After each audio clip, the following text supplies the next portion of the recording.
Ladies and gentlemen, a new snapshot for Minecraft Java Edition 1.15 has been released. Here is Minecraft 19w42a. This is a snapshot with a boatload of bug fixes and some important gameplay changes. My name is slicedlime, I'm here to take you on a guided tour through all of these changes. Let's start out with gameplay.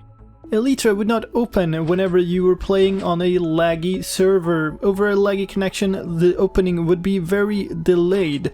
That has been fixed in this version, together with the fact that you can now open your elytra regardless of your direction of movement, as long as you are in the air. Using an item while looking at an entity had stopped working. That has been fixed in this version.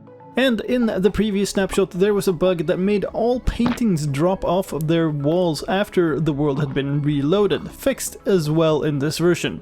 If you held a spawn egg in each hand and right-clicked water, then you would create two mobs. And placing blocks on fences from holding them in your offhand now works.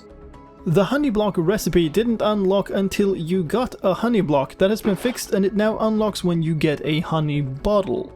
Honey blocks also didn't prevent some mobs from jumping, and that included slimes and magma cubes. Mobs were supposed to avoid walking over honey blocks, but that wasn't the case. That is the case in this one. And the minecarts that got stuck inside of honey blocks would make constant noises. Honey blocks also have changes in their redstone aspects. Honey blocks and slime blocks no longer stick to each other when moved by a piston. Both of these types of blocks will stick to all other blocks as usual, but not to each other.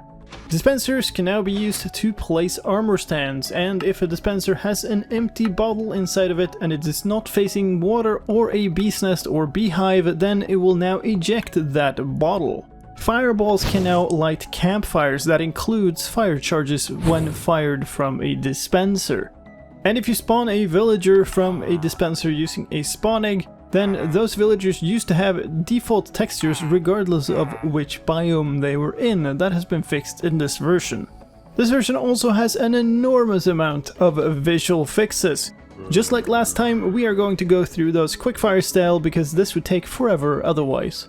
Zombies, husks and giants had entirely black heads, and the zombie and player head blocks were completely black as well. Persian cats had completely black noses, and certain items had a completely black background when in the inventory or in item frames. The breaking animation when breaking blocks was rendered upside down and from some angles didn't display correctly at all.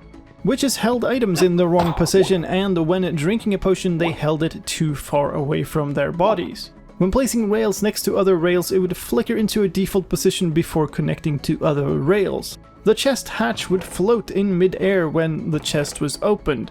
The screen swirl animation of teleporting through another portal and the nausea full screen effect had way too much movement in them, fixed in this version. And water now has mip maps again, so it doesn't look so weird at far distances. Transparent and translucent blocks inside of the inventory no longer render their bottom face, and some blocks were lit inconsistently in the inventory as well.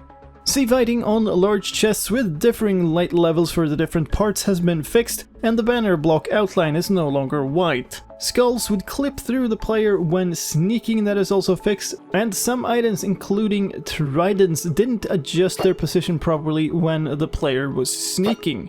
When you threw out a trident or placed it in an item frame, it would render really small as a 3D model, and a dropped trident or bed item would rotate around the wrong axis.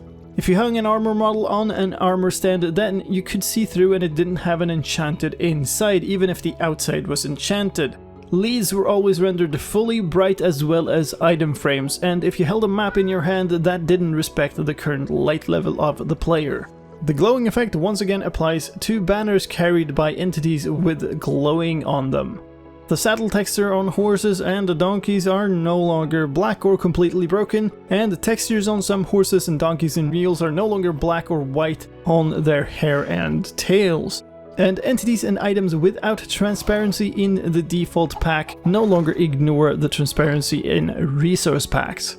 In addition to this, there is a ton of fixes for things that incorrectly showed a hand animation or were incorrectly missing a hand animation, That includes spawn eggs when used on waters, shovel swinging when right-clicking on any blocks, giving a golden apple to a zombie villager to treat it, breeding animals, shearing sheep or mushrooms, feeding a panda. Even when not hungry, you could interact with a cake and have your hand swing. Dropping an item from the inventory, right-clicking on an empty flower pot without a compatible item to put in it, right-clicking on a redstone ore, and your offhand would swing in third person when interacting with a fence while carrying an item in your main hand.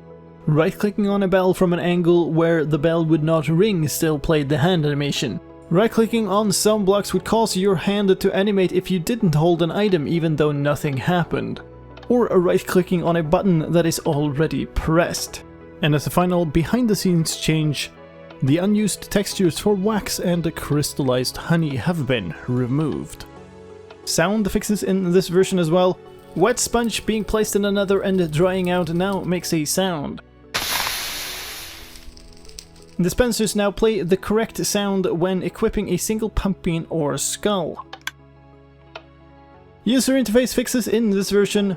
The advancement window's content is now clipped by its bounds properly. Even when you switched off the user interface with F1, then hover text and click events would still work. That is fixed in this version. MBness now has a capital N. Now keep in mind that this is a snapshot, they are less stable than normal versions, and if you upgrade a world to the snapshot you can never downgrade it back to a previous version again. So if you want to play this version, do so on a separate test world or on a backup of your world. If you want to try it but you don't know how to, then click on the link on the video right now, it'll take you to a tutorial video about how to get and play the latest Minecraft snapshot. And that was all from me for this time. I hope you found this update video useful, and if you did, please help me out in return, leave a like and share it with your friends. If you want to stay up to date with all the latest Minecraft news, then please subscribe to my channel where I do update videos for every new snapshot, pre-release or release of Minecraft. My name is slicedlime, thank you for watching, and I'll see you next time.